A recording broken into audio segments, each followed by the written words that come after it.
फिर ये याद है कहाँ हम आए थे? नीमगांव से हम लोग आए, दर्शन नगर में कोई राजा साहब का बगीचा है। अच्छा अच्छा। किसी कोई राजघराने का कोई बगीचा है। दर्शन नगर। हाँ, दर्शन नगर में। हाँ तो अगर हमसे आप पूछें तो हम पहुंच नहीं पाएंगे वहाँ तक, क्योंकि वो इतना याद नहीं है। हाँ हाँ। लेकिन एक ही दर्शन नगर बगीचा था, तो उसमें दो मकान के दो हिस्से बने हुए थे। अच्छा अच्छा। मैंने जैसे राजा लोगों के रहने वाने आने जाने के लिए रास्ता नहीं था बनाते पहले लोग, हाँ हाँ तो उसे बना हुआ था। तो एक फ्लैट हाँ। वहाँ मिल गया। तो अच्छा तो वहाँ तो खैर ज़्यादा दिन नहीं रहे, 2 एक महीना ही मुश्किल से रहे। अच्छा। हाँ, फिर वहाँ से फिर हम लोग तो वहाँ कहाँ ज़्यादा दिन नहीं रहे? कुछ ऐसी कोई दिक्कत? अब वहाँ अब कुछ दिक्कत रही होगी, अब उतना हमको। हाँ। अच्छा, उस समय भैया जब आप दर्शन नगर आए होंगे तो उस समय तक आपकी अवस्था मुझे लगता है कि 12 साल के लगभग हो हाँ, गई लगभग होगी, यही 12 क्योंकि लगभग 6 साल आप हाँ, बता रहे वहाँ रहे। हाँ, तो बस तो थोड़ा सा समझदार और हो गए थे। थोड़ा सा। लेकिन अब इतना जैसे कि अब जैसे हम ही हैं, अब हम लोग बात कर रहे हैं तो हमारे लड़के क्या जान रहे हैं। हाँ हाँ हाँ हाँ हाँ, चूँकि गोपनीय वैसे भी रहता था। वो अपनी वैसे भी रहता था, तो इतना कुछ नहीं। हाँ। इस समय आप जिनकी वाणी सुन रहे हैं, ये बड़े भैया आदरणीय राजकुमार शुक्ला जी हैं, बस्ती। वो व्यक्तित्व हैं जो सुभाष चंद्र बोस जी के साथ 1945 के बाद का उनका जो जीवन रहा, उसमें उनसे 1956 में जुड़े हैं। माता जी के साथ, आपकी माता जी और आप उस समय 5-6 वर्ष के थे, वो संस्मरण सुना रहे हैं। और अंत तक उनके साथ उनके जीवन का अंत जो है 16 सितंबर सन 85 को उनका वो दिवंगत हुए हैं, जिनको हम भगवान जी के नाम से जानते हैं, गुमनामी बाबा के नाम से जानते हैं, लेकिन असल में वो थे सुभाष चंद्र बोस, हमारे अंतर्राष्ट्रीय व्यक्तित्व, हमारे नेताजी, हमारे भगवान जी। तो उनके संबंध में आप सुन रहे हैं संस्मरण, और आगे भी सुनिएगा क्या बताते हैं पंडित राजकुमार शुक्ला जी हैं। तो फिर वहाँ से हम लोग आ गए लाल कोठी। अच्छा, वहाँ से लाल कोठी आए। लाल कोठी आए। लाल कोठी आए, लाल कोठी कुछ दिन रहे, समझते हैं साल वाल भर रहे होंगे। हाँ तो लाल कोठी भी लोग आने जाने लगे। हाँ वो एक बंगाली आश्रम नहीं है अयोध्या में, हाँ। कौन आश्रम करके है, बंगाली है वहाँ के महंत। अच्छा। तो वो लोग आने आने लगे, और एक आध लोग आने लगे। तो लाल कोठी में 1 आध साल रहने के बाद फिर वहाँ से हम लोग भाग लिए। अच्छा। तो वहाँ से जब भागे तो वहाँ से हम लोग आ गए बस्ती। अच्छा, लाल कोठी से सीधे बस्ती चले आए। बस्ती भाग आए।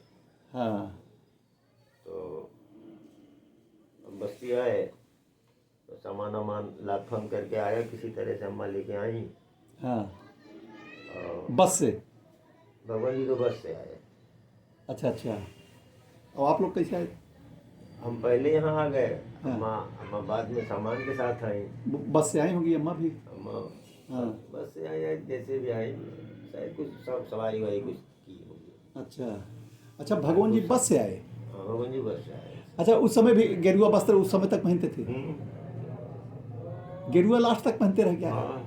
सामने आने से पे बचते थे आने से, पर्दे के पीछे से बात करते थे, तो बस में पहचानने का डर नहीं था कि कोई लोग पहचान लेंगे, बस से कैसे आएंगे? भाई उन्हें आप बहुरुपिया कह लो ना। हाँ वो जब जब ब्रिटिश हुकूमत में चकमा दे सके ना, तो यहाँ के लोग कई मिनट टिकी हैं।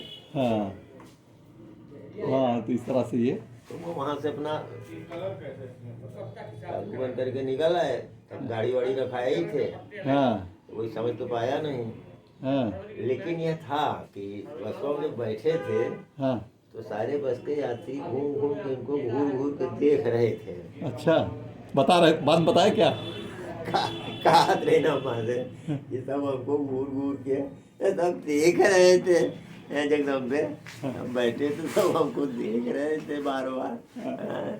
तो अच्छा, ये हुआ कि बस से आप उतरेंगे, उतर करके रिक्शा कर लेंगे, रिक्शा करके कि यहाँ कगुआ बाबा का स्थान है, हाँ तो वहाँ पे आप पहुँच जाएंगे। हाँ। और वहाँ पे हम थे, हाँ। तो भगवान जी जब पहुँचे करुआ बाबा के स्थान पे, कौन कितना सा? करुआ बाबा का स्थान है, हाँ तो भगवान जी आए अपना बस से, हाँ और इसके बाद रिक्शा पे बैठ के आए, हम वहीं खड़े थे। हाँ। बाद में वहीं पे उनको बैठाए अच्छा। करुआ बाबा के स्थान पे। और फिर वहाँ से हम लोग आ गए, एक रूप किशोर वकील है श्रीवास्तव, अच्छा। तो वहाँ मकान हम लोग ले रखे थे, सामान वामान उसी में आके रखा गया था। वहीं पे हम लोग भगवान जी को लेकर के हम आए अपना। हाँ तो वहाँ भी हम जब समझते हैं 5-6 महीना, अधिकतम साल भर ही थे, ज़्यादा नहीं। हाँ। फिर वहाँ से आ गए राजा साहब के मकान में सिरिश्ता में। अच्छा। तो सिरिश्ता में रहे करीब 7 साल। 7 साल यहाँ रहे। 7 साल रहे। ये कहाँ पे है? वो तो ख़त्म हो गया, सिरिश्ता ख़त्म हो गया, वो भाइयों ने बांट करके अपना बेच दिया सब, हाँ। और सबने मकान बना लिया है। वो अब वो जगह खत्म है। खत्म हो गया। यहाँ लाइट वाइट थी नहीं, हाँ। यहाँ लाइट राजा साहब के यहाँ लाइट नहीं थी? नहीं, लाइट नहीं थी। हाँ। तो वही लालटेन से पेट्रोल मैक्स वगैरह जलाया जाता था। तो राजा साहब के यहाँ मतलब उसी हाथे में पीछे कमरा रहा होगा इस तरह से? नहीं, वो सिरिश्ता माने वो मैंने सिरिश्ता के राजा लोगों की भाषा में कोड था वो। अच्छा। जैसे राजा लोगों का जब रजवाड़ा था, हाँ कोड वगैरह लगती थी वहीं पे, हाँ। तो वही सिरिश्ता के नाम से मशहूर है वो। अच्छा। तो पूरा एक फ्लैट हमने ले रखा था, उसमें मैनेजर के रहने के लिए, और 2 यानी 3 वो बने हुए थे छोटे बड़े। अच्छा अच्छा। तो बड़ा वाला जो था उसी को हमने किराए पे अम्मा ने ले रखा था, हाँ और उसी में हम लोग रहते थे। हाँ। बड़ा था वो, अच्छा। लेकिन अब उसमें लाइट वगैरह भी नहीं थी, लैट्रिन भी नहीं था, तो उनके लिए एक अलग से पीछे की तरफ एक टेम्परेरी लैट्रिन बनवाई गई, अच्छा अच्छा। क्योंकि बाहर कहीं निकल नहीं सकते थे। हाँ। तो हम लोगों की तो लैट्रिन बाहर थी, लेकिन उनके लिए दिक्कत थी, तो फिर एक लैट्रिन बनवाया गया। एक कमरा अलग उधर पीछे वाला इंगेज हुआ, कई कमरे थे उसमें, हाँ। और फिर लैट्रिन वगैरह उसमें बनवाया गया, हैंड पाइप वगैरह गड़वाया गया, अच्छा। और फिर उसी में रहा गया। फिर बाद में आंगन बहुत बड़ा था, तो उसमें पार्टीशन किया गया, आधे तरफ में हम रहते थे, अम्मा रहती थी। तो ये राजा साहब ये सब करने देते थे उसमें? मतलब कि उनकी प्रॉपर्टी थी, तो जैसे पार्टीशन वगैरह या नल लगवाना है सब कोई? उतरने के लिए तो छूट थी, उतना कोई अच्छा अच्छा। नहीं दिक्कत थी। तो फिर उसमें रहते थे, आधे आधे बीच में दीवार जुड़वा करके, हाँ। आधे में हम लोग रहते थे, आधे में उधर भगवान जी रहते थे। अच्छा। तो इस तरह सब लोग वहाँ रहते थे। हाँ तो वहाँ रहे 6-7 साल तक। हाँ। तो यहाँ भी कई लोग संपर्क में आए, जैसे तरेता के पांडे जी हैं, दुर्गा प्रसाद पांडे जी, वो ज़्यादातर आते जाते थे। ये कहाँ के हैं? तरेता है, रसूलपुर तरेता है। हाँ। वहाँ नहीं मर गए वो, तो वो आते जाते थे। तो वो ज़्यादा संपर्क में रहते थे भगवान जी के। हाँ। और फिर और कुछ लोग आते जाते थे, तो भगवान जी यहाँ रहते थे। तो हम एक बार की घटना है कि पेट्रोमैक्स हम जलाते थे, तो मैं ये सब लड़कपन था, कोई बहुत ज़्यादा वो तो था नहीं, तो पेट्रोमैक्स जला देते थे, बस ऐसे ही जला दिया, किसी जगह जल गया, बेगारी बांटते थे कि बहुत, तो बाल स्वभाव कोई वो नहीं। तो मुझे ने कुछ कहा तो नहीं मुझे, लेकिन एक दिन उन्होंने कहा कि राजकुमार तो पेट्रोमैक्स ले आओ तुम। पेट्रोमैक्स ला के रखा थे कि चौकी पे बैठे भगवान जी। इसके बाद रिंच जो भी था उसको पूरा पेट्रोमैक्स का खोल डाले। अच्छा, पूरा मुझे हाँ खोल दिए। हाँ। और एक पार्ट में सफ़ा डाले, अब मैं वहीं बैठा हूँ। अच्छा। वो सब बतिया रहे हैं, सफ़ा रहे हैं। हाँ तो सफ़ा वफ़ा करके हाँ उनको जो ठीक ठाक कर दिए, हाँ। तो एकदम साफ हो गया, एकदम फर्स्ट क्लास। हम भी उसी में हाथ पैर हिलाते रहे, हाँ तो जब साफ हो गया तो हमसे कहते हैं कि जानते हो, हमने कहा काओ, हाँ। इसमें प्राण है। तो हम बड़ा विद्वान रहे ना, तब कहीं हमें प्राण का ही तो निर्जीव हो, थोड़ा भी पड़े रहे। तो हमने कहा ये तो निर्जीव है, इसमें प्राण कहाँ है? तो कहीं नहीं, इसमें प्राण है, इसमें भी प्राण है। तो अरे हमने कहा नहीं है तुम निर्जीव, ऐसे प्राण कहाँ है? हाँ, तो बताओ है, हमने कहा बताइए। हाँ, तो कहें कि यह है निर्जीव, हाँ, लेकिन इस निर्जीव वस्तु को भी तुम जितना सावधानी से इसका प्रयोग करोगे, इसका रख रखाव करोगे, इसका ध्यान रखोगे, सफाई करोगे, हाँ, तो ये तुम्हारे पूरे जीवन तक तुम्हारा साथ देगा। यही सजीव प्राणी की भी मनस्थिति है हाँ, कि जब उसके साथ अच्छा व्यवहार करोगे तो तुम्हारे साथ भी अच्छा व्यवहार करेगा। हाँ, इसलिए इसमें भी प्राण है। जब इसका रख रखाव नहीं करोगे तो ये कुछ दिन के बाद तुम्हारा साथ छोड़ देगा। हाँ, तो ये बात हमने हमारे जीवन में पूरा, आज भी मेरी वही स्थिति है। भगोरा जलाते थे, पंखा वगैरह हाँकते थे। संस्कृत की स्थिति आपको बताऊं कि नाना जी मेरे, उन्होंने अपने जीवन में 14 संस्कृत पाठशाला खोला था। उनके एक शिष्य हमें बता रहे थे हाँ। कि आपके नाना ने 14 संस्कृत पाठशाला, नाना जी क्या नाम था? पंडित महादेव प्रसाद मिश्र, अच्छा, वो संस्कृत के विद्वान थे। बड़े अच्छे विद्वान थे।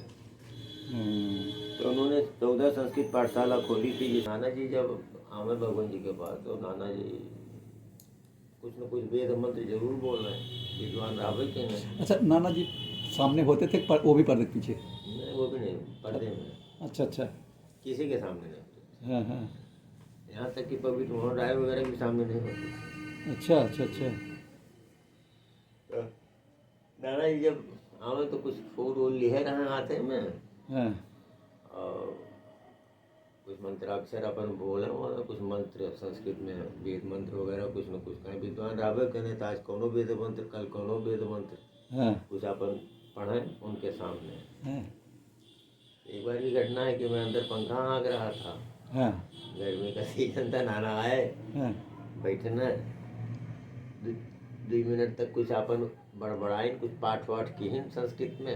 हाँ,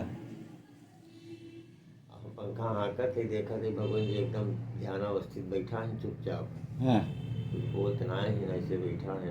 हम पंखा हाँकत थे, वो लड़कपना है हमको अपन। हाँ, ये नाना अपना पाठ पूरा करती है, हाँ, तब इनका ध्यान जब अपने पूर्व स्थिति में जब आए हाँ, तो उन्होंने कहा हम्म, संस्कृत पढ़े हो?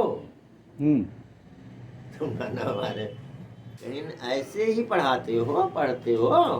हाँ, क्या बात है। नाना चुप। हाँ, जबकि मेरे नाना जी शस्त्र के विद्वान थे माने जी, ओ। जिले के सारे विद्वान उनके सामने नतमस्तक हो जाते थे। हम्म, अब आप कल्पना कीजिए कि उनकी क्या महिमा। हम्म, और मंच में नाना मेरे जब खड़े होकर बोलना शुरू करते थे तो धारा प्रवाह कितना देर बोलेंगे कोई निश्चित नहीं था। हम्म, ऐसे व्यक्ति जब राम भगवान जी के सामने जब वो वेद मंत्र का उच्चारण करने लगे हाँ, तो भगवान जी ने कहा कि संस्कृत भी पाठ भी नहीं कर पाते हो ठीक से, कहते हो मैं बहुत बड़ा विद्वान हूँ। अच्छा, तो हम पंखा हाँक रहे हैं, सुन रहे हैं, तो आप आश्चर्य करेंगे। बंगाली, हिंदी, जर्मन वगैरह के बारे में तो मैंने सुना था कि उनको बहुत अच्छा नॉलेज था भगवान जी को, लेकिन संस्कृत के एक इतने बड़े विद्वान को टोंक देना, इसका मतलब। आप आश्चर्य करेंगे कि उसी मंत्र को हम्म, नाना जी ने, जिस मंत्र को भगवान जी के सामने उनको निवेदन किया था, जिस मंत्र से उन्हें माल्यार्पण पुष्पार्पण किया था, इतना कहने के बाद तब भगवान जी ने जब उस मंत्र का उच्चारण शुरू किया है, हम्म, पंडित जी अक्षरशः वही मंत्र, और इतना गजब का उन्होंने पाठ किया, गजब की संस्कृत। नाना जी अवाक रह गए। हाँ, अब उनकी मेधा, उनकी स्मरण शक्ति कि उन्होंने पाठ किया और उसी पाठ को ये पढ़ गए, यहाँ रटत रटत रटत मर जाई थे, अब कोई श्लोक नहीं याद। कितना ज्ञान उनके पास था, कितना क्या था। वही आपने जो कहा कि वो अवतार वाली बात, नहीं, वो तो मानना ही पड़ेगा, हैं? वो मानना पड़ेगा और कुछ नहीं। एक किसी ऐसे ऐसे साधारण व्यक्तित्व के बस की चीज़ नहीं है। भैया एक चीज़ और हमारे मन में आ रहा है कि जैसे माता जी जब गई वहाँ तो कैसे मतलब किसके माध्यम से वहाँ पहुँची भगवान जी के पास? आप भी साथ में थे। अब आगे हम नहीं बता पाऊंगे क्योंकि नाना जी वही मैं सोच रहा हूँ कहीं नाना जी से पहले से संपर्क नहीं था भगवान जी से। नाना जी का उनका संपर्क रहा पहले से, चौधरी साहब से उनका संपर्क रहा पहले से। हाँ वही और मेरे पिताजी एक्सपायर कर चुके थे, मैं केवल अकेला, मैं माँ बेटा बचा। अच्छा। अल्पायु में ही मेरे पिताजी का देहांत हो गया। जी जी। और पारिवारिक स्थिति उस समय ठीक नहीं थी। हाँ। तो नाना जी के साथ अम्मा रहती थी, नाना जी संघ के संरक्षण में हम लोग रहते थे। हाँ। तो फिर नाना जी के साथ में वहाँ गए, फिर वहाँ नाना जी अपना कभी आए कभी गए। नाना जी तो भ्रमण करते रहते थे। हाँ हाँ। विद्यालय का काम था, विद्यालय की व्यवस्था देखना, इधर जाना उधर जाना। तो कभी आए 10-5 दिन रहे, फिर चले गए, आए फिर चले गए, ऐसे ही चलता था।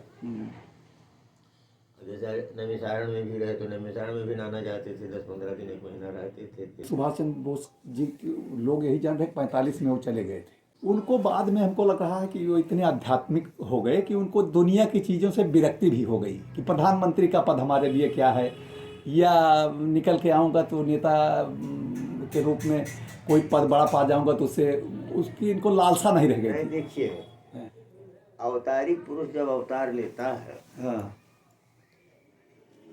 जैसे जगतगुरु शंकराचार्य जी आए, जगतगुरु शंकराचार्य जी आए तो उस समय किसी परिवार में पैदा हुए, उनकी कोई माँ हुई कोई बाप हुआ, आए, कोई जाना नहीं उनको, लेकिन समय आया वो सन्यासी हुए और 38 या कितने साल की उम्र में ही, 38 साल वो हमें लग रहा है 31 साल की उम्र में दिवंगत हो गए थे।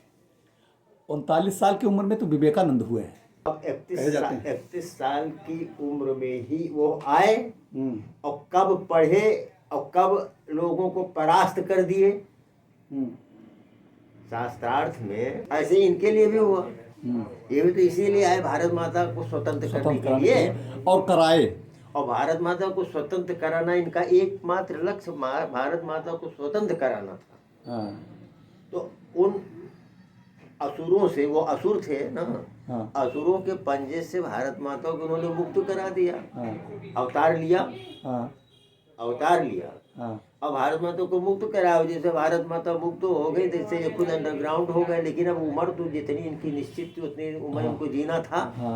तो जितनी उम्र जीना था उतनी उम्र ये गोपनीय ढंग से जिए और इन्होंने कोई सुख सुविधा नहीं लिया। आप हमें आप हमारा एक छोटा सा काम कर देते हैं, उसके बदले में आप हमसे बहुत कुछ चाहते हैं। हाँ, बिल्कुल यही ना है। और क्या, हमने किसी को एक दिन के लिए थोड़ा सा कुछ हेल्प कर दिया तो मैं सोचता हूँ कि अब कल को वो मान लीजिए कुछ थोड़ा इस लायक हो गया तो मैं सोचता हूँ कि मैंने तो इनको ऐसा किया था तो हमारे लिए यह कर दें वह कर दें आदि। और उन्होंने किसी से कोई लाभ नहीं लिया, कुछ नहीं, किसी से कोई लाभ ही नहीं लिया। उनका लाभ लिया सबने, उनके नाम से लोगों ने कमाया, सबने बहुत कमाया, लोगों ने बहुत काम, उनसे सब कुछ लिया लेकिन उन्होंने किसी से नहीं लिया। अच्छा, वहाँ नैमिषारण्य में कोई श्रीकांत शर्मा जी एक कवि थे भगवान जी से। आप पोस्ट ऑफिस में रहे हुए हैं। अच्छा, बाद में वो जुड़े थे हाँ, आते जाते थे। हाँ, वो उनको भी शायद वहाँ से निकलने का पता नहीं था, फिर बाद में अयोध्या में आके फिर मिले हूँ शायद। हाँ, वही बताया ना, किसी को बताया ही नहीं जाता। हाँ हाँ हाँ, किसी को बता करके सर दर्द काहे को खरीदा जाए। जी। अच्छा, तो भैया बस्ती की बात चल रही थी, बस्ती तक भगवान जी बस्ती में रहे करीब 7-8 साल। तो लाल कोठी से हम लोग आ गए बस्ती। हाँ, तो बस्ती से फिर रूप किशोर वकील के यहाँ रहे 4-6 महीना। हाँ, अब लेकिन वहाँ दिक्कत थी, थोड़ा कंजेस्टेड बहुत था। तो फिर राजा साहब के इसमें आ गए, यहाँ 6-7 साल रहे। तो यहाँ बिजली भी नहीं थी। अच्छा, रूप किशोर जी के यहाँ कोई है जीवित उस समय के? हम कभी कहे। अच्छा अच्छा। तो फिर यहाँ राजा साहब के यहाँ रहे, यहाँ 6-7 साल रहे। हाँ, तो बताया हमने नाना जी की घटना, वेद मंत्र पढ़े और नाना जी को डांट भी लग गई अच्छी खासी। अच्छा, यहाँ पे लोग रहे तो यहाँ कलकत्ता के लोग आते थे तो ज़्यादा दिन तक रहते थे। समर गुहा वगैरह यहाँ 15-15 दिन पड़े रह जाते थे। अच्छा, समर गुहा उस समय के बड़े कलकत्ता के बड़े बाद में सांसद भी रहे हैं, सांसद रहे हैं, बड़े ही मतलब प्रभावी व्यक्तित्व रहे। हाँ। तो इसे तमाम लोग वहाँ आते थे, पड़े रहते थे। समर गुहा वगैरह को तो इस तरह से डांटते थे कि उनकी आवाज़ें नहीं निकलती थी।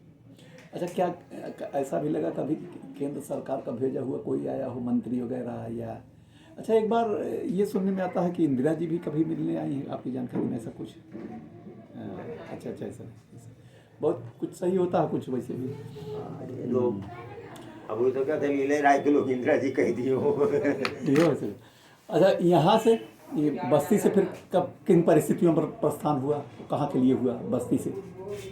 अब बस्ती 6-7 साल रहने के बाद तब फिर वही वो पांडे जी जो थे, दुर्गा प्रसाद पांडे जी, उन्हीं के संपर्क में ठाकुर जी ज़्यादा रहते थे व्यवस्था, क्योंकि वो थोड़ा वकील भी थे और समय देते थे वो। हाँ। तो और फिर उन बातचीत के दौरान वो भी थोड़ा सा बहुत नज़दीक हो गए थे, मतलब उनको नज़दीक से समझ गए थे। अच्छा अच्छा। तो इसलिए ज़्यादा समय देते थे। हाँ तो उस समय मैं हाई स्कूल इंटर का छात्र रहा। हाँ। इंटर का मैं यहाँ जब आया वहाँ से, तो यहाँ आप कहाँ पढ़ते थे? यहाँ बस पांडे स्कूल में पढ़ा। अच्छा, पांडे स्कूल में पढ़ते थे। पांडे स्कूल में। हाँ। तो यहाँ से फिर हम लोग पांडे स्कूल में भैया किस सन में रहे आप, मतलब हाई स्कूल में आप 68 में थे हाई स्कूल, यहीं बस्ती में ही? बस्ती में। अच्छा अच्छा। 62 में हमारा 8th क्लास में हम थे। हम्म। ना 70 में इंटर हमारा था। अच्छा, 68 हमारा ये था। 66 में हम यहाँ 8th में थे। 66 में 8th में कहाँ? यहीं बस? हाँ बस्ती। 68 में हाई स्कूल और 70 में इंटर। 70 में इंटर, वो भी इंटर भी आपका यहीं हुआ बस्ती में? हाँ बस्ती में। हाँ। और 8th में यहाँ मेरा एडमिशन हुआ था, तो वही 66 में एडमिशन, यानी 66 67 यानी 8 9 68 में हाई स्कूल और 69 फर्स्ट ईयर, 70 में इंटर, ये क्रम रहा। अच्छा, 8वें में एडमिशन आपका बस्ती में हुआ। और जब आप यहाँ से जब वहाँ गए हैं तो किस क्लास में थे उस समय, जब यहाँ से अयोध्या के लिए प्रस्थान हुआ? नहीं, जब यहाँ तब भगवान जी जब यहाँ से गए तो हमारी शादी हो गई। अच्छा, तो शादी हो गई थी? शादी वगैरह हो गई थी, हमारी पत्नी भी आ गई थी। हाँ। तो वही जब मेरी शादियाँ हो गई तो भगवान जी ने कहा कि मैं तो इस्लामी शादी हूँ और साधु हूँ और अब हम यहाँ नहीं रहेंगे, तुम्हारी शादी हो गई, अब तुम लोग यहाँ रहो। हम तो अम्मा फिर उनकी व्यवस्था अयोध्या बनी।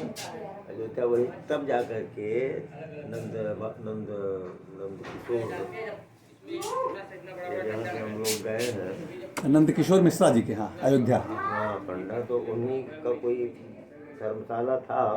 हाँ। तो उसी में पांडे जी ने, बहुत दुर्गा प्रसाद पांडे जी ने नंद कुमार मिश्रा जी के पिताजी थे राम किशोर मिश्रा। राम किशोर हाँ, राम किशोर मिश्र जी।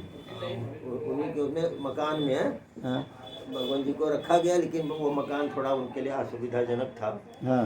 दिक्कत थी उसमें लैट्रिन वैट्रिन, क्योंकि उनको लास्ट में भगवान जी के पैर में सियाटिका हो गई थी। अच्छा। तो चढ़ने उतरने में उन्हें बड़ी दिक्कत हो रही थी। हाँ। तो ऊंचाई पर चढ़ना उतरना वो तमाम परेशानी थी पैरवा में से। तो ये कुछ अंदाजा है किस सन में यहाँ से गए बस्ती से? 73 में गए। अच्छा, 1973 में अयोध्या। सेकेंड राउंड जब अयोध्या हम लोग गए हैं तब रामकिशोर के मकान में गए। हमारे रामकिशोर के मकान से फिर चले गए। रामकिशोर जी के मकान में लगभग कितने साल कितने दिन रहे? 4-6 महीना। 4-6 महीने। अच्छा। फिर रामकिशोर जी के मकान से फिर वही सोडी के मकान में गए। हाँ। अच्छा, गुरुद्वारा ब्रह्मकुंड? ब्रह्मकुंड, ये सेकंड राउंड जब अयोध्या गए। हाँ हाँ। और यानी बस्ती से जब गए। हाँ। और फिर वहाँ ब्रह्मकुंड रहे तो वहाँ थोड़ा विवाद हुआ, मुकदमा भी चला उनके नाम से, मुकदमेबाजी हो गई। उस मकान में कितने दिन रहे सोडी के? लगभग 2 साल वहाँ रहा। स्टेटमेंट वगैरह देने के लिए वादी प्रतिवादी दोनों की आवश्यकता पड़ती है। हाँ। तो जाने की आवश्यकता थी नहीं, तो छोड़ना ही एक विकल्प था, छोड़ दिए वहाँ। तो छोड़ दिया। फिर लखनऊ रहाता में आ गए, तो लखनऊ रहाता में भी बड़ी दिक्कत थी। अच्छा, मतलब सोढ़ी जी के मकान से लखनऊ रहाता में आए। लखनऊ हाता में आए जी। तो लखनऊ रहाता में मिला, तो ये भी पड़ा हुआ मकान था, मिल गया। हाँ तो मिल गया तो इसमें लैट्रिन फैट्रिन तो थी नहीं। हाँ तो फिर वहाँ जो संपर्क के लोग थे, फिर लोगों ने लैट्रिन वगैरह बनवाया, ये टेम्परेरी लैट्रिन बनी।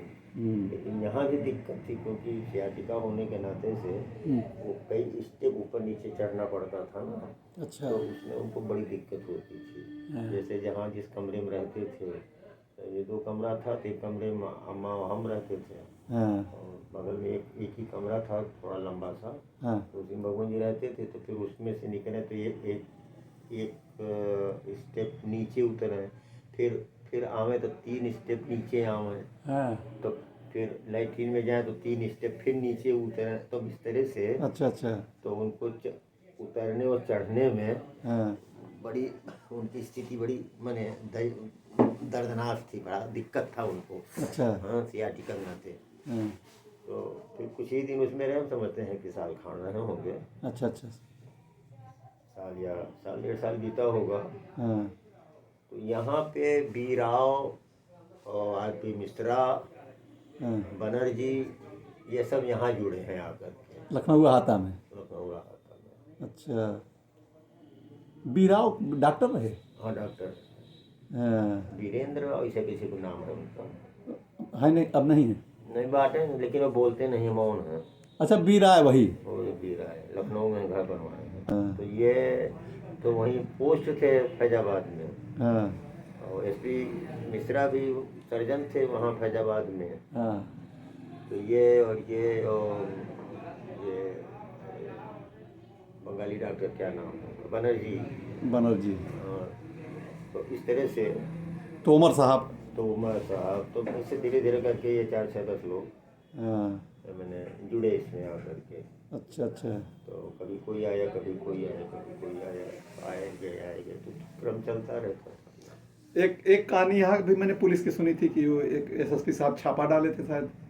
सोढ़ी के मकान में जब थे, तब कोई पुलिस यानी कोई एसपी या कोई आया था, क्योंकि ज़्यादा उसने परेशान किया था, ज़्यादा परेशान किया था। तो वही विकल्प ही था, खाली कर दिया गया, काम खत्म हो गया।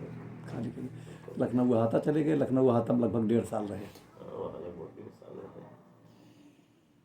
फिर वहाँ से एसपी मिश्रा साहब लेकर के राम भवन आ गए। राम भवन आ गए। हाँ। और वहीं पे फिर लास्ट में उनका लास्ट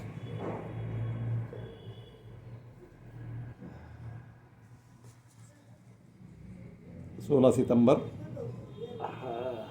सन 85 को वो। अच्छा, अब यहाँ भी लोग तरह तरह की भ्रांतियाँ पैदा करने लगते हैं। हाँ अरे वो मरे नहीं, दूसरी बॉडी ला के वहाँ रख दिया गया। हाँ यानी हमसे जो लोग प्रश्न करते हैं, तमाम लोग तमाम तरह का प्रश्न तो लोग करते ही हैं। जी जी। तो जितने लोग आए, अब जिसको जो जिसने बताया वो प्रश्न, भाई अब शंका समाधान तो हर आदमी करेगा। हाँ तो चलो हमने कहा नहीं, सब गलत फहमी में आप लोग मत रहिए। हाँ बॉडी वही थी, हाँ। बॉडी चेंज होने का कोई प्रश्न ही नहीं, इतना आसान है। नहीं नहीं।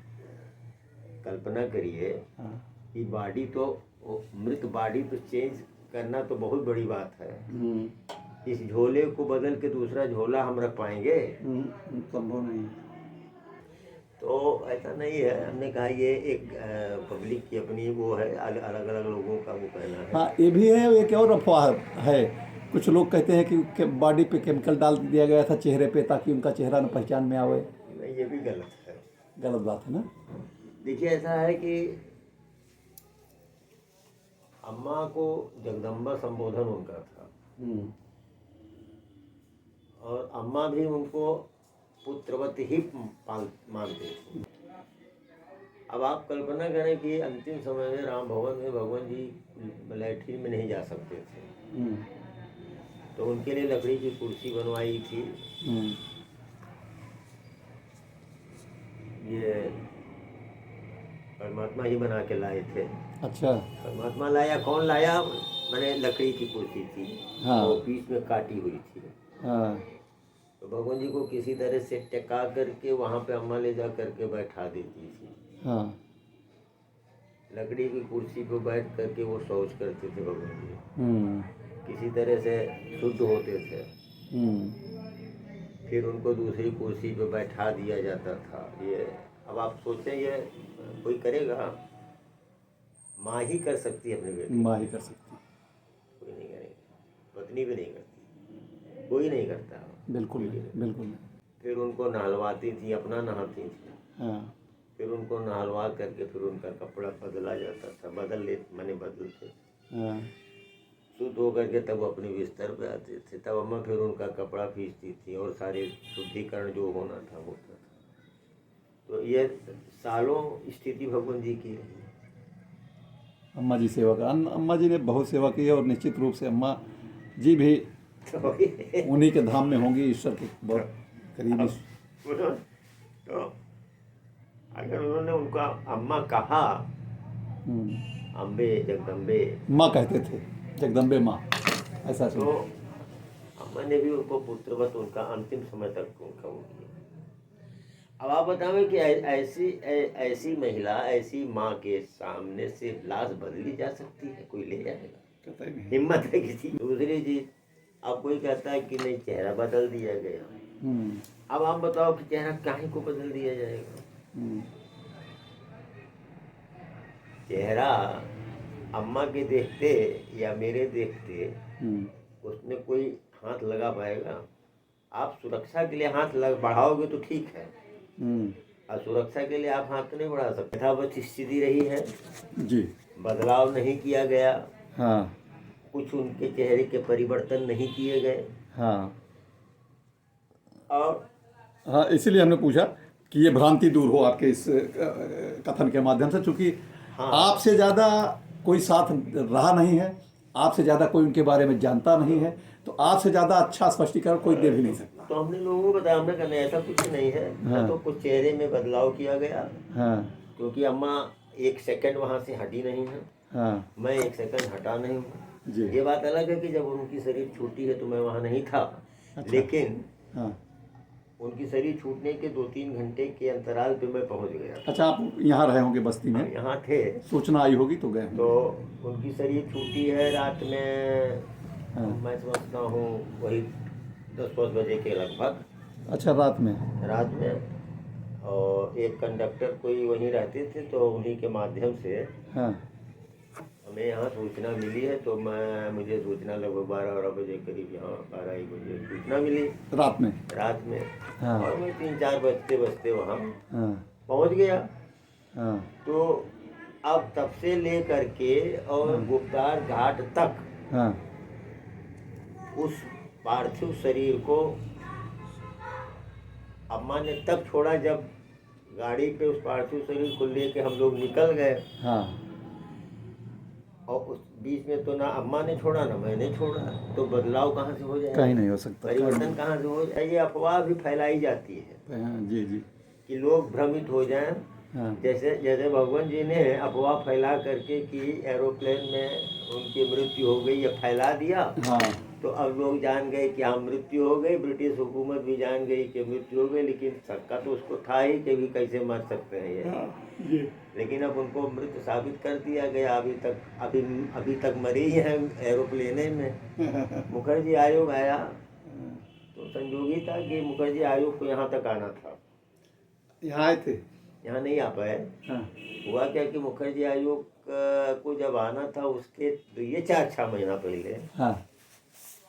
नहीं 2-4-6 महीना नहीं, मुखर्जी आयोग के 10-15 दिन पहले हाँ। अम्मा मर गई।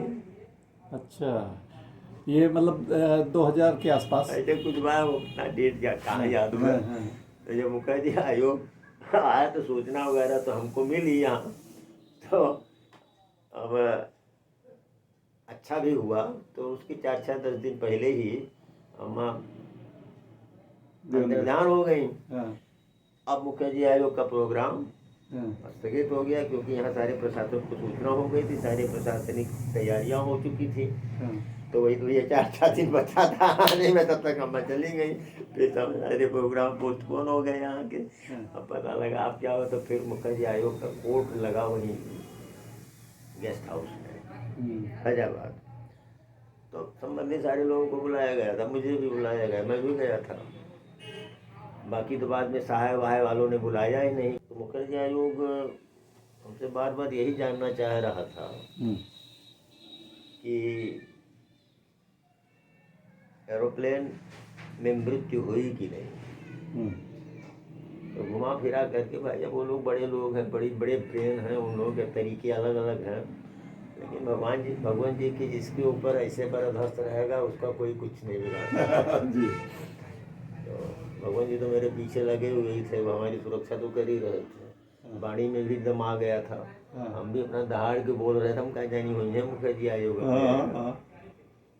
तो उन्होंने खूब पूछा मुझसे घुमा फिरा के।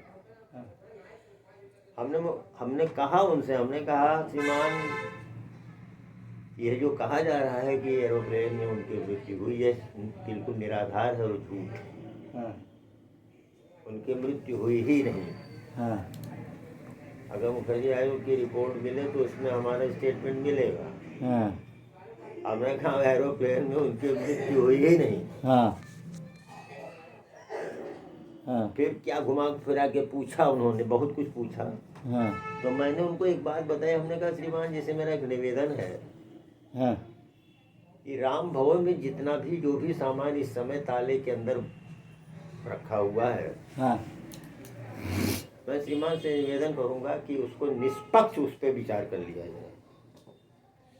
और मैं उम्मीद करता हूं कि अगर यहाँ राम भवन के रखे हुए सारे सामानों पर निष्पक्ष विचार कर लिया जाएगा तो यह निश्चित हो जाएगा कि यह नेताजी सुभाष चंद्र बोस थे कि नहीं।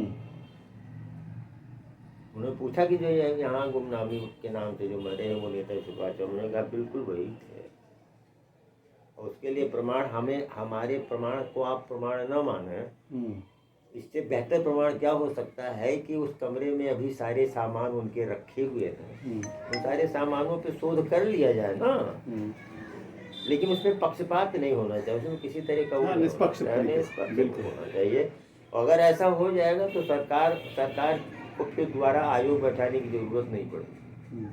ये मेरा स्टेटमेंट है। और उसी के बाद मुखर्जी आयोग ने इस बात को माना, तभी थोड़ा और गति पकड़ी। अब एक और बिंदु पे भैया आऊँगा महत्वपूर्ण, उनका जो अंतिम संस्कार हुआ वहाँ गुप्तार घाट पे, तो वो तो सेना की ज़मीन है, तो सेना की ज़मीन में इनका अंतिम संस्कार, इसका मतलब सेना की मौखिक सहमति थी। और ये भी सिद्ध करता है कि वहाँ किसी साधारण व्यक्तित्व का अंतिम संस्कार किया नहीं जा सकता। तो इससे भी सिद्ध होता है कि वो सुभाष चंद्र बोस ही रहे होंगे। अच्छा, ये भी मैंने सुना था कि दूर से प्रशासनिक नज़र भी थी उनकी मृत्यु के बाद, प्रशासन नज़र रखे हुए था गुमनामी बाबा पे, भगवान जी पे। ये सब बातें कुछ हैं याद आपको? अब देखिए, ऐसा है कि प्रशासनिक सहयोग तो नहीं था कुछ। नज़र मतलब कहीं से खुफिया नज़र, इस तरह की कोई बात? लेकिन जहाँ भी हम लोग जाते थे वहाँ कोई न कोई देख रेख, कोई न कोई खुफिया विभाग पीछे लगा रहता था। ये तो है बात। और सरकार को हर जगह की रिपोर्ट रहती थी। जो भी सरकार उस समय रही जी, उस सरकार को हम लोगों के हर स्थान के कब गए कब आए। अच्छा, मतलब आप लोग भगवान जी जहाँ जहाँ रहे, नीमसार बस्ती कहेंगे, तो मतलब सरकारों की जानकारी में रहता था? सरकार की जानकारी में सब कुछ रहता था, ऐसी बात नहीं है। सरकार जानती भी थी, लेकिन सरकार कुछ करती नहीं थी। सोचती होगी कि चलो ऐसे जीवन बिता रहे हैं तो बिताने दो। सरकार कुछ करती नहीं थी। लेकिन सरकार की निगाह तो रहती ही थी। अब चाहे जिस रूप में रहती हो, चाहे जैसे भी रहती हो, तो पता तो लोग सरकार लगाती थी। और वहाँ के डीएम को, वहाँ के एसपी को, सब कुछ बात की जानकारी तो रहती ही थी। क्योंकि अगर नहीं रहती और सरकार चाहती तो अंदर आप 4-6 साल रह नहीं सकते। 4-6 दिन नहीं रह सकते। बिल्कुल ठीक कह रहे हैं आप। अच्छा, ये जैसे अंतिम संस्कार जब हो रहा था तो उस समय क्या मतलब कुछ गोलियां वगैरह उनके फायरिंग रेंज से दगाई गई हैं, इस तरह की जैसे सलामी उलामी वाली बात होती है, ऐसा कुछ नहीं, ऐसा कुछ नहीं ना? अच्छा, ये सुनने में आया था कि उस समय ऐसा कुछ नहीं है। अब भाई वो तो मिलिट्री कंटोनमेंट एरिया ये है, हाँ। तो अलग बात है कि उस समय वहाँ पे फायरिंग चल रही ये हो, माने यह इसमें इस क्रम में नहीं, हाँ। वैसे ही फायरिंग हुई होगी या वहाँ पे ट्रेनिंग में फायरिंग हुई वही कुछ हुआ होगा, वो अलग बात है। हाँ। लेकिन ऐसा नहीं कि वहाँ कोई आके फायरिंग करे या कोई उनके सम्मान में इस तरह से कुछ करे था, ऐसा वहाँ कुछ नहीं। और वहाँ क्योंकि ये सब करने का मतलब है कि फिर पब्लिसिटी बढ़ जाती, पब्लिसिटी बढ़ जाएगी, फिर तो बात तो वो हो जाती, और उसको किसी तरह से कफन दफन करना था, ये सरकार की भी जिम्मेदारी थी। हाँ। ये सरकार की भी तो जिम्मेदारी थी कि वो निर्विघ्न वो सारे कार्य संपन्न हो जाएं। अच्छा, ये आप लोगों को मालूम था कि गुप्तार घाट में इनका अंतिम संस्कार किया जाएगा, मतलब अंतिम संस्कार से पहले, कि अचानक वहाँ लेके आप लोग गए हैं? नहीं, हमें तो नहीं मालूम था, हाँ। अम्मा को भी नहीं मालूम था। हाँ। अब हो सकता है कि एसपी मिश्रा उस समय प्रमुख थे वहाँ के, या जो भी लोग वहाँ के लोग थे। एसपी मिश्रा या आरपी मिश्रा शायद नाम था? आरपी मिश्रा। आरपी, हाँ। तो हो सकता है भाई आरपी मिश्रा के संज्ञान में बात रही हो, या इस तरह से उन्होंने उनको कुछ बता रखा हो, क्योंकि ज़्यादा निकट वो रहते थे, रोज आते थे, रोज जाते थे, तो अब उन्होंने कुछ बताया होगा। अच्छा, उन्हीं के नेतृत्व में काम हो रहा था अंतिम समय में? अंतिम समय में उन्हीं के नेतृत्व में हुआ, क्योंकि वही वो उस समय की जो कंपनी थी उसमें वही श्रेष्ठ थे ना। अच्छा अच्छा अच्छा, अच्छा। और फिर भगवान जी का ज़्यादा आना जाना उन्हीं का था। हाँ हाँ हाँ। तो इसलिए अब उनको क्या बताए, कैसे बताए, क्या हुआ, तो अब उसी, अरे भाई, अब जिस व्यक्तित्व के अंतिम संस्कार में 13 करोड़ आदमी की जरूरत होना चाहिए था, हाँ। एक साधारण सा आदमी मरता है, उसमें भी 200-400 आदमी हो जाते हैं जी, साधारण आदमी, बिल्कुल। अरे तो साधारण नेता मरा तो 200-400 में 1000 में नहीं हो जाना। और अंतर्राष्ट्रीय स्तर का इतना ऊंचा व्यक्तित्व मेरे मार्क्स उसमें 13-14 लोग रहे, विडम्बना कही जाए तो विडम्बना नहीं, ये व्यवस्था थी, ये व्यवस्था नेचर ने बनाई थी, ये स्वयं भगवान जी ने अपनी व्यवस्था बनाई थी। अगर ऐसा नहीं होता तो क्या निर्विघ्न हम उसकी अंत्येष्टि कर पाते उस मिट्टी की पार्थिव शरीर की? हर पक्ष सोचने की जरूरत है जी। ये माना जाएगा कि ये ईश्वरीय व्यवस्था थी और भारत माता की व्यवस्था थी। अंत्येष्टि हुई, अब अंत्येष्टि के समय भी एक वितंडा खड़ा हो गया वहाँ भी। अब अंत्येष्टि के समय जब ये हुआ कि राजकुमार अंत्येष्टि करेंगे तो मैं आगे बढ़ा, फिर लोगों के मन में क्या बात है। देखिए, भगवान जी हमारी हर जगह सुरक्षा करते रहे। भगवान जी हम लोगों की हमेशा हर जगह सुरक्षा करते हैं, आज भी करते हैं। अब हुआ कि उन लोगों के दिमाग में आया कि नहीं, हम भी दाह देंगे, हम भी दाह देंगे, हम भी दाह देंगे, तो सबने दाह दिया। अच्छा, सभी ने मुखाग्नि दी? सभी ने मुखाग्नि दी। आरपी मिश्रा या पे मिश्रा की लड़का, बीरा, वो सुकुल और राम किशोर, ऐसे ऐसे मैंने 12-13 लोग, तो सभी खूब उन्हें मुखाग्नि दी। अच्छा, अब सब अपन फोटो वोटो खींची सिखाओ कि भगवान जाना है, सबसे काले होते। हाँ हाँ। तो गया, अब जब शरीर वो हो गया तब लास्ट में उसको प्रवाहित करना और धुलना, ये सब काम, तो ये सब काम हमने अपना किया। और हमें इतना भी याद है कि एक कलश में हमने अस्थि भी रखी ले जा करके वहाँ पे उस राम भवन में अंदर, तब तक ताला तो लगा नहीं था। अच्छा, लेकिन अस्थि है, अस्थि पे कोई अभी DNA जांच वगैरह कुछ हो ही नहीं रहा है। और अस्थि भी वही कोषागार में होगी या राम? हाँ, वही कोषागार में होगी। एक अस्थि कलश भी हमने रखा था। हमने कई बार पत्रकारों को किस बार बस बताया, लेकिन अब उस पर कोई कुछ कर नहीं। अच्छा, उसके बाद क्या जैसे दाग वोग देते हैं अपने धर्म के में, नहीं दाग लेके एक आदमी बैठते हैं, उनका घंटा उनटा घंट उंट मरता है। नहीं, कुछ नहीं। देखिए वो सन्यासी थे, उनको तो सही माने में प्रवाहित कर देना चाहिए।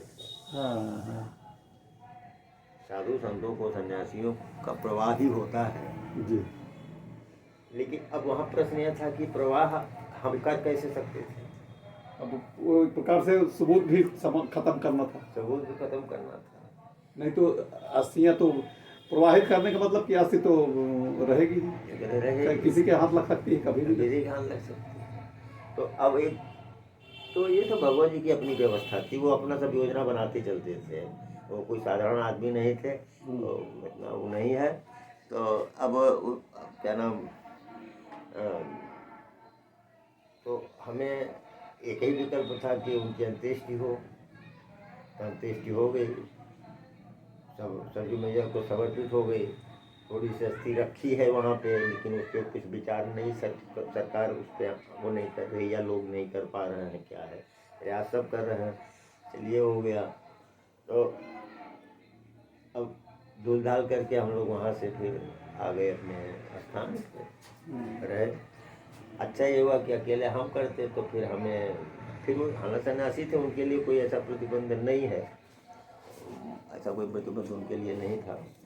और 7 लोग 13 लोग जब मिलके अग्नि दाह देले बाटिन तो कौन दिक्कत है। अच्छा, माता जी का फिर वहाँ से फिर आगमन हो गया होगा यहाँ बस्ती, अपने घर पे आ गए उसी अंतिम संस्कार के बाद। हाँ, साथ में आपके साथ आ गई होंगी नहीं कुछ दिन वहाँ रही, अपना 1 आध महीना 2 महीना राम भवन में। हाँ, मैंने भगवान जी के निमित्त उन्होंने अपना कोई अंडारा भंडारा गरीबों को खिलाना पिलाना जो कुछ उनको करना था अपना कर करा करके अपनी संतुष्टि के लिए हाँ अपना वहाँ की